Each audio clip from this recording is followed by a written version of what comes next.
Hello friends, welcome to the Gates Measure. Let's discuss the solution of test 3 computer networks. तो सबसे पहले हम बात करते हैं क्वेश्चन नंबर 1 की। क्वेश्चन नंबर 1 आया हुआ है OSI लेयर के अंदर। OSI लेयर में सबसे पहले मैं आपको बता दूं कि ये लेयर जो है पूरी की पूरी बहुत ही इंपॉर्टेंट टॉपिक है। इस टॉपिक में से हर साल कोई ना कोई क्वेश्चन आया हुआ है जिसमें उन्होंने पूछा हुआ है रिस्पॉन्सिबिलिटी ऑफ डिफरेंट लेयर्स। तो यहां पे उन्होंने रिस्पॉन्सिबिलिटी पूछी हुई है कि कौन सी layer multiplexing and demultiplexing perform करती है। तो मल्टीप्लेक्सिंग और डीमल्टीप्लेक्सिंग का मतलब क्या है? मल्टीप्लेक्सर का मतलब होता है n इंटू वन, मतलब n इनपुट्स को लेके वो एक आउटपुट में कन्वर्ट करती है या फिर एक को लेके वो n आउटपुट में कन्वर्ट करती है। This is called the demultiplexer, this is called multiplexing. तो अगर हम बात करें ये काम कौन करता है, तो ये काम करता है ट्रांसपोर्ट लेयर। देखिए यहां पे डायग्राम से आपको क्लियर होगा कि अगर हम बात करें ट्रांसपोर्ट लेयर की, तो ट्रांसपोर्ट लेयर एक्चुअल में कहां पे होती है? एप्लीकेशन लेयर के नीचे। ऑल्दो यहाँ पे मेरे पास प्रेजेंटेशन और सेशन लेयर भी है, लेकिन उनकी जो फंक्शनैलिटी है वो डिफरेंट है।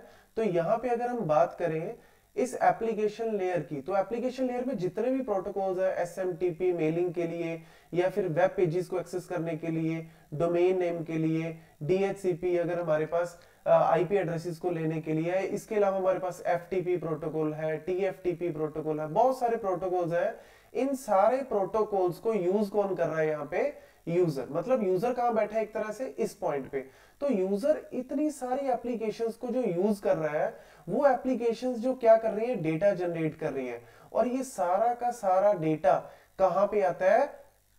ट्रांसपोर्ट लेयर पे। तो ट्रांसपोर्ट लेयर ये सारा डेटा कलेक्ट करके एक यूनिट में कन्वर्ट कर देते हैं। क्यों? क्योंकि हमारा सिस्टम जो कनेक्टेड है, लेट्स से अगर मेरा सिस्टम सर्वर के साथ कनेक्टेड है, तो हर एक एप्लीकेशन के लिए अलग अलग वायर्स नहीं है या अलग अलग कनेक्शन नहीं है। हम एक ही कनेक्शन के थ्रू जो है डेटा सेंड करते हैं। तो ये सारे डेटा को हमें कंबाइन करके, इन सारी एप्लीकेशंस के डेटा को कंबाइन करके हमें एक पैकेट या एक सेगमेंट में डालना है। तो that is what a kind of multiplexing. तो ये काम किसका है? TCP के अंदर हमारे पास ये ट्रांसपोर्ट लेयर का। तो यहाँ पे ये वर्ड आपको TCP या UDP दिख रहा होगा, ये एक्चुअल में ट्रांसपोर्ट लेयर के प्रोटोकॉल्स हैं, TCP एंड UDP। और ऐसे ही अगर हम बात करें रिसीवर एंड पे, तो रिसीवर एंड पे क्या हो रहा है? वही डेटा जो पूरा एक सेगमेंट आ रहा है, तो उस सेगमेंट में कुछ डेटा DNS का है, कुछ डेटा दूसरी एप्लीकेशन का है, कुछ डेटा तीसरी एप्लीकेशन का है। तो वो सारे डेटा को हमें डिस्ट्रीब्यूट करना है अलग अलग एप्लीकेशंस को, which is a kind of demultiplexing. तो यहां पे ये काम कौन कर रहा है? Transport layer. तो आप यहां पे अगर क्वेश्चन में आता है कि मल्टीप्लेक्सिंग एंड डीमल्टीप्लेक्सिंग का काम यहां पे कौन कर रहा है? Who is responsible? So transport layer is responsible for that. Other than this अगर हम बात करें फिजिकल लेयर की, तो फिजिकल लेयर का बेसिकली काम क्या होता है? Physical layer is responsible for making a connections and all.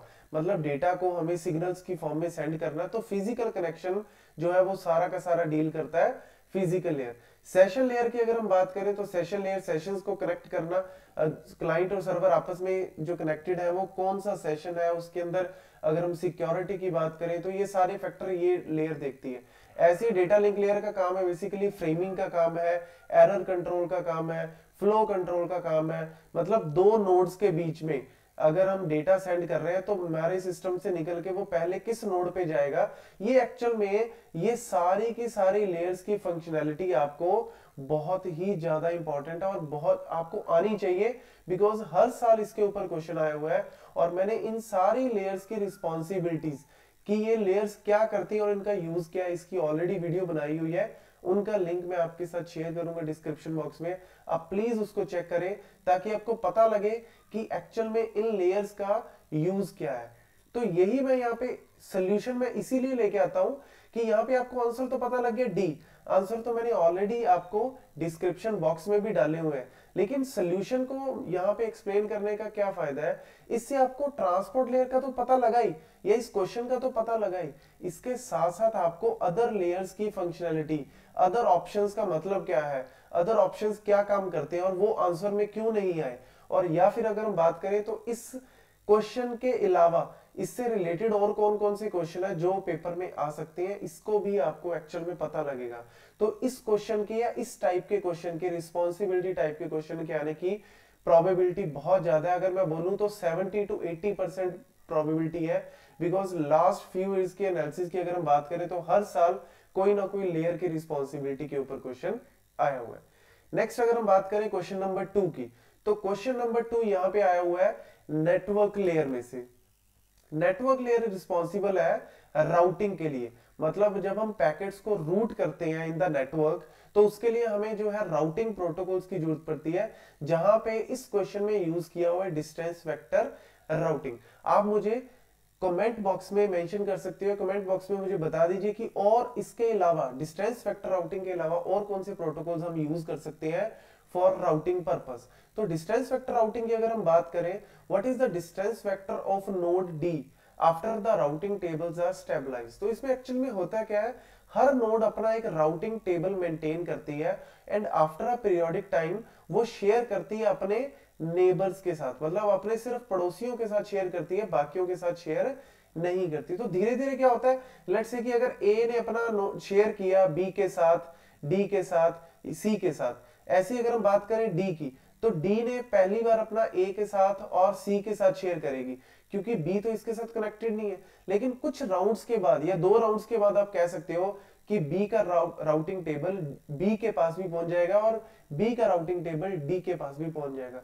तो वही पूछा हुआ है कि जब सारे राउटिंग टेबल स्टेबलाइज हो गए तब डी का राउटिंग टेबल क्या होगा, मतलब उसमें डिस्टेंस वेक्टर्स क्या होंगे। डिस्टेंस वेक्टर मतलब मिनिमम डिस्टेंस कितना होगा। अगर हम बात करें D2 A की, तो D2 अगर A की बात करें तो D2 A डायरेक्ट पाथ है यहाँ पे 8, तो पहली बार तो 8 ही पाथ होगा।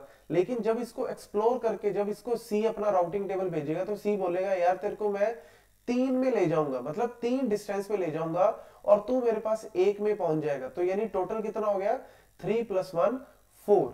इस तरीके से आपको फाइंड आउट करना है। ऐसी अगर हम बात करें D2B की, तो D2B डायरेक्ट पाथ तो नहीं है, तो स्टार्टिंग में तो ये दिखाएगा इनफाइनाइट क्योंकि there is no direct link.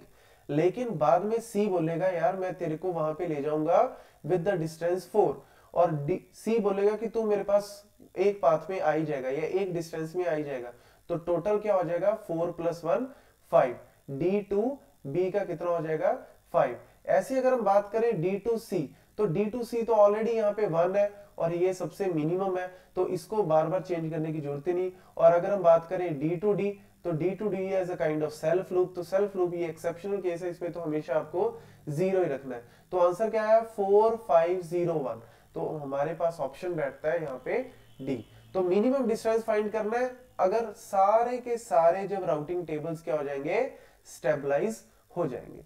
So this is again important question. लेकिन इस क्वेश्चन को अगर मैं बात करूं तो प्रोबेबिलिटी थोड़ी कम है, आई कैन से कि 30 to 40% प्रोबेबिलिटी है इस टाइप के क्वेश्चन के आने की, लेकिन ऑल्दो ये इंपॉर्टेंट फैक्टर है नेटवर्क्स के अंदर। नेक्स्ट अगर हम बात करें क्वेश्चन नंबर 3 की, तो क्वेश्चन नंबर 3 एक्चुअल में आया हुआ baud rate and bit rate के ऊपर। इस टाइप का क्वेश्चन बहुत बार ऑलरेडी यूजीसी नेट में आया हुआ है। यहाँ पे आपको क्वेश्चन में दिया हुआ है कि बॉड रेट निकालना है। What is the baud rate for an analog signal if the bit rate is 2000 and each signal carries the 4 bits? तो यहाँ पे आपको समझना है कि बिट रेट होती क्या है, नंबर ऑफ बिट्स पर सेकंड, नंबर ऑफ बिट्स पर सेकंड, और बॉड रेट क्या है, नंबर ऑफ सिग्नल्स पर सेकंड, नंबर ऑफ सिग्नल्स पर सेकंड। तो अगर हम बात करें नॉर्मल से सिंपल से तरीके से अगर मैं आपको समझाऊं, तो ईच सिग्नल कैरीज 4 बिट्स। मतलब अगर एक हम बॉक्स की बात करें, सिग्नल मतलब अ काइंड ऑफ बॉक्स, तो उस बॉक्स में आपके पास 4 आइटम्स हैं, मतलब एक बॉक्स में आपके पास 4 आइटम्स हैं और आपको ऐसी 2000 आइटम्स को डालना है। बिकॉज हमारे पास कितनी बिट्स है, 2000, तो आपको कितने बॉक्स लगेंगे, how many number of boxes you need, ये आपको एक तरह से काउंट करना है। और बॉड हमेशा बड़ी टर्म है, तो मतलब बॉड की वैल्यू हमेशा क्या होगी, बॉड की वैल्यू हमेशा कम होगी बिट की वैल्यू से, ये हमेशा याद रखना। Baud is a big term, तो इसकी वैल्यू हमेशा क्या होगी, बड़ी होगी।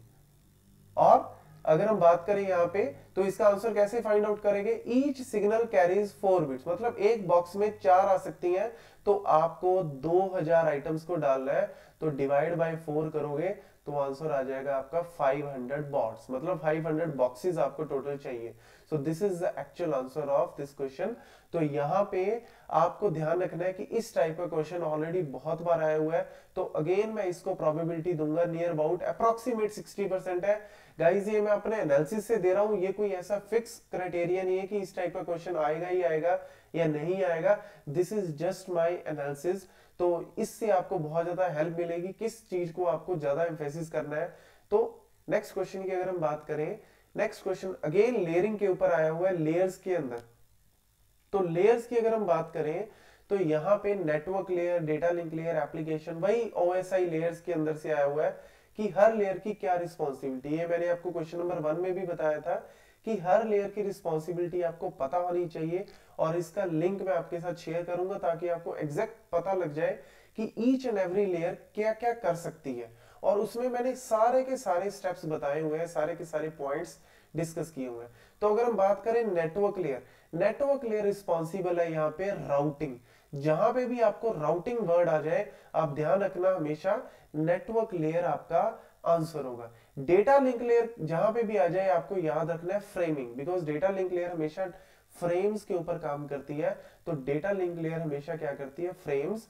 और नेटवर्क लेयर राउटिंग और एड्रेसिंग की अगर हम बात करें तो यहाँ पे ये आईपी एड्रेसिंग की बात कर रहा है।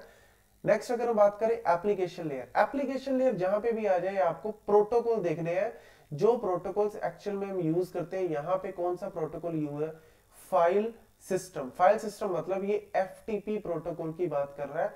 सो FTP protocol is what, file transfer protocol. And file transfer protocol के अलावा हमारे पास हो सकता है लाइक TFTP है।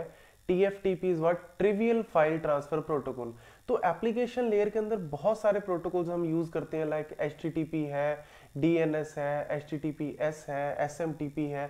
तो इन प्रोटोकॉल्स के नेम्स आपको थोड़े बहुत याद होने चाहिए, ताकि अगर आपको क्वेश्चन में पूछ रहे हैं तो आपको एटलीस्ट ये पता हो कि okay these are all the application layer protocols. Next is the session layer. तो सेशन लेयर का काम यहाँ पे क्या है, नाम से ही पता लग रहा है सेशन।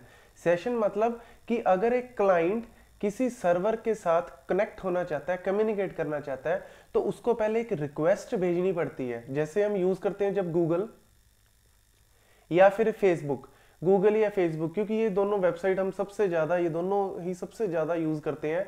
तो इनके अंदर हम कर क्या रहे हैं, हम गूगल के सर्वर को एक रिक्वेस्ट भेज रहे हैं to access some web page, या फेसबुक को हम रिक्वेस्ट भेजते हैं फेसबुक के सर्वर को टू एक्सेस अवर प्रोफाइल। तो ये सारी request and reply, this is what, remote servers को हम एक्सेस कर रहे हैं।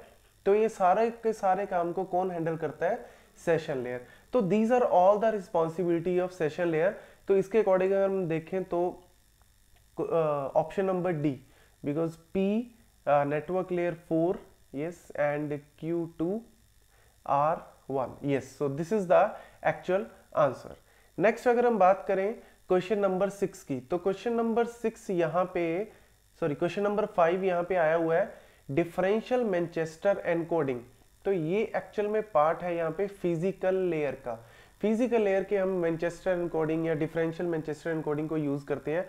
तो यहाँ पे आपको याद रखना है, सिंपल सा फंडा बहुत ही, कि जीरो का मतलब यहाँ पे क्या है, जीरो मतलब एज, एंड 1 का मतलब है नो एज। एज मतलब जहां पे रास्ता खुला हुआ है, एज मतलब रास्ता बंद है, नो एज मतलब रास्ता खुला हुआ है। जैसे कि अगर हम बात करें ये, बिकॉज ये सारी जो वैल्यूज है, इसका मतलब है कि यहां से नेक्स्ट सिग्नल स्टार्ट हो रहा है। तो अगर हम बात करें सबसे पहले इस सिग्नल की, तो इस सिग्नल के आगे अगर आप देखो तो रास्ता यहाँ पे एक तरह से खुला है, मतलब ये कोई भी एज यहाँ पे नहीं है। तो कोई भी एज मतलब नहीं है, तो इसका मतलब ये क्या है, 1। तो फर्स्ट यहाँ पे ये है 1। नेक्स्ट अगर हम बात करें इस सिग्नल की, तो इस सिग्नल के आगे क्या रास्ता खुला हुआ है या बंद है, तो यहाँ पे आपको दिख रहा है कि रास्ता बंद है, this is a edge. Edge मतलब 0। नेक्स्ट अगर हम बात करें, again this is what, there is a edge, so 0, again there is a edge 0। यहां पे आप देखो देयर इज नो एज, क्योंकि इसका तो कोई मतलब ही नहीं है। यहाँ पे ये सिग्नल कंटिन्यू होके यहां से ऊपर जा रहा है। सिग्नल अगर कंटिन्यू है तो मतलब यहाँ पे अगेन क्या वैल्यू है, 1। नेक्स्ट अगर हम बात करें, यहाँ पे हम इस पॉइंट पे खड़े हैं लेकिन हमने यहां से नेक्स्ट सिग्नल स्टार्ट किया, तो यानी ये क्या है, एक एज है, एज मतलब 0। नेक्स्ट अगर हम बात करें, इस पॉइंट पे हमने यहाँ पे सिग्नल खत्म किया और वहीं से हमने कंटिन्यू किया। जहां पे भी आप लगातार कंटिन्यू कर रहे हो, that is what becomes 1। Next again हमने कंटिन्यू किया, एज नहीं बनाई, अगेन 1। अगेन हमने कंटिन्यू किया, एज नहीं बनाई, सो दिस इज व्हाट अगेन 1। तो ये सारा जो सिग्नल है, तो यहाँ पे ऑप्शन हमारे पास बनता है बी ऑप्शन, 1 0 0 1 0 1 1 1। तो सिंपल सा मतलब है कि हमारे पास सिग्नल दो ही है, एक Z और ये एक उल्टा Z। तो अगर हम बात करें 1, तो 1 में आप ये भी बना सकते हो और ये भी बना सकते हो, लेकिन 0 में अगर हम आपको बनाना है तो बनेंगे तो यही, लेकिन 0 में हमेशा खुला नहीं छोड़ना, हमेशा आपको एज बनानी है। तो एज बनाने का मतलब है ये दो जहां पे भी आपको दिखे इसका मतलब है 0, और ये दो जहां पे भी आपको दिखे इसका मतलब है 1। नेक्स्ट अगर हम बात करें, नेक्स्ट क्वेश्चन आया हुआ है यहाँ पे, फ्लो कंट्रोल मैकेनिज्म है डेटा लिंक लेयर के अंदर, go back N. Go back N के अंदर अगर हम बात करें, विंडो का साइज यहाँ पे दिया हुआ है 15, और वो पूछ रहा है कि what will be the sequence number, how many bits are actually needed. तो हमेशा सीक्वेंस नंबर का फॉर्मूला आप याद रखना, what is the available sequence number, it is always equal to sender window size and receiver window size. तो sender की window size यहाँ पे कितनी है, 15। रिसीवर की विंडो साइज आपको यहाँ पे दी नहीं है, लेकिन हमेशा याद रखना गो बैक एन के केस में रिसीवर की विंडो साइज हमेशा होती है 1। तो टोटल सीक्वेंस नंबर्स कितने हो गए, 16। लेकिन यहाँ पे आंसर आपको सी नहीं लगाना, बिकॉज सी भी यहाँ पे आंसर है। यहाँ पे पूछा है how many bits are needed, तो कितनी बिट्स चाहिए 16 को रिप्रेजेंट करने के लिए, 2 raised to power 4, because 2 raised to power 4 क्या होता है, 16। तो यानी 4 बिट्स चाहिए रिप्रेजेंट करने के लिए 16 को। So answer is actually B. आपको कमेंट बॉक्स में शेयर क्या करना है मेरे साथ कि स्टॉप एंड वेट के केस में सेंडर और रिसीवर की विंडो साइज कितनी है, and third one is selective repeat के केस में सेंडर और रिसीवर की विंडो साइज कितनी होती है। नेक्स्ट अगर हम बात करें यहाँ पे क्वेश्चन नंबर 7, तो क्वेश्चन नंबर 7 में यहाँ पे पूछा हुआ है हमारे पास, which of the following devices combination of 2 devices and finding the address system also. मतलब यहाँ पे 2 डिवाइसेस से मिलके बना है। तो अगर हम बात करें राउटर, राउटर अपने आप में एक सिंगल डिवाइस है जो हम नेटवर्क लेयर पे यूज करते हैं, और ये काम करता है लॉजिकल एड्रेस पे। नेक्स्ट अगर हम बात करें B router, yes B router का मतलब है ब्रिज प्लस राउटर। ब्रिज जो है वो डेटा लिंक लेयर पे काम करता है, एंड राउटर जो है वो नेटवर्क लेयर पे काम करता है। तो डेटा लिंक लेयर का मतलब है फिजिकल एड्रेस, नेटवर्क लेयर का मतलब है लॉजिकल एड्रेस। तो B router yes, physical address yes, logical address, तो बी राउटर दोनों एड्रेसेस पे काम कर सकता है। थर्ड ऑप्शन अगेन रॉन्ग है, बिकॉज बी राउटर में लॉजिकल लॉजिकल नहीं, physical and logical. Gateway not at all. तो ये जो बाकी के 3 ऑप्शन गलत है। So this is what the actual answer. Okay, so next question आया हुआ है क्वेश्चन नंबर 8, जो आया हुआ है CSMA-CD के ऊपर। CSMA-CD मतलब carrier sense multiple access with collision detection protocol. तो यहाँ पे न्यूमेरिकल क्वेश्चन है।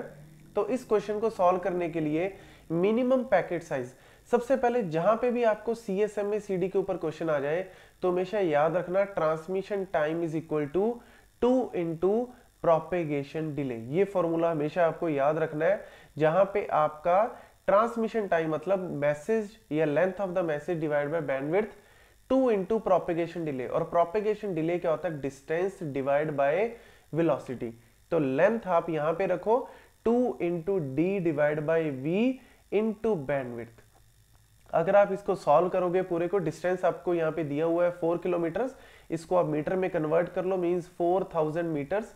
नेक्स्ट यहाँ पे वेलोसिटी, वेलोसिटी आपको दी हुई है 2 इंटू 10⁸ मीटर। बैंडविड्थ है 10⁸8। तो 10⁸ से 10⁸8 कैंसिल, 2 से 2 कैंसिल, सो 4000 बिट्स। बिट्स क्यों आएगा, बिकॉज यहाँ पे 10⁸8 बिट्स में है, तो 4000 bits will be the actual answer. लेकिन यहाँ पे आपको 4000 बिट ऑप्शंस में दिख नहीं रहा, तो एक्चुअल में बाय मिस्टेक यहाँ पे प्रिंटिंग मिस्टेक होगी, जिसकी वजह से यहाँ पे एक्चुअल में सी आंसर जो था वो 4000 होना चाहिए। सो दिस इज अवर मिस्टेक। तो लेकिन यहाँ पे आपको लर्न क्या करना है, CSMACD के अंदर हमेशा याद रखना जो यहाँ पे ट्रांसमिशन टाइम है उसका फॉर्मूला यहाँ पे फिक्स होता है, transmission time is equal to 2 into propagation delay. ये इसलिए होता है बिकॉज अगर हम ट्रांसमिशन टाइम इससे कम करते हैं तो हम सेंस ही नहीं कर पाएंगे, मतलब हमें पता ही नहीं लगेगा कि कोलिजन एक्चुअल में अकर हुआ है या नहीं हुआ। नेक्स्ट अगर हम बात करें, नेक्स्ट क्वेश्चन है CRC, यस एरर कंट्रोल के ऊपर क्वेश्चन है, अगेन डेटा लिंक लेयर का है CRC। तो CRC is what, cyclic redundancy check, जिसमें आपको बहुत ही सिंपल सा क्वेश्चन है कि ये डेटा अगर आपको भेजना है और ये पॉलिनोमियल है जिससे आपको निकालनी है वैल्यू, तो यहाँ पे डिटरमाइन करना है कि आप क्या भेज रहे हो। तो इसको अगर आपको सॉल्व करना है तो यहाँ पे मैंने इसको ऑलरेडी लिखा हुआ है टाइम को सेव करने के लिए। सबसे पहले तो ये पॉलिनोमियल का फायदा क्या है, पॉलिनोमियल से आपको पता लगेगा कि आपको डिवाइड किस वैल्यू से करना है। तो आपको कोफिशिएंट निकालने हैं, जैसे x की पावर 4 अगर आपको दी हुई है तो हाईएस्ट पावर x की पावर 4, तो x की पावर 4 का कोफिशिएंट है 1। नेक्स्ट आएगा x की पावर 3, उसका कोफिशिएंट क्या है 1, मतलब 1 इंटू, इसका मतलब क्या हुआ x की पावर 4 1 इंटू x की पावर 4 प्लस 1 इंटू x की पावर 3 प्लस 0 इंटू x की पावर 2 प्लस 0 इंटू x की पावर 1 प्लस 1, ये 1 ऑलरेडी दिया हुआ है तो 1 इंटू एक्स की पावर 0। तो आप इसमें से कोफिशिएंट निकाल लो, तो ये 1 1 0 0 1, ये एक्चुअल में आपका जिससे आपको डिवाइड करना है, डिवाइजर आ गया। देन इसको इस तरीके से लिख लो, ये आपको जहां जिस चीज को आपको डिवाइड करना है ये मैंने यहाँ पे लिख लिया उस स्ट्रिंग को। Then this is your divisor जिससे हमें डिवाइड करना है, जो हमने यहाँ पे फाइंड आउट किया है। ये 4 बिट्स आपको अपेंड करनी है, किस बेस पे अपेंड करनी है, जो हाईएस्ट पावर है। यहाँ पे कितनी हाईएस्ट पावर, x की पावर 4, तो 4 जीरोस आपको लास्ट में अपेंड करनी है। अब हम स्टार्ट करते हैं इसको डिवाइड करना।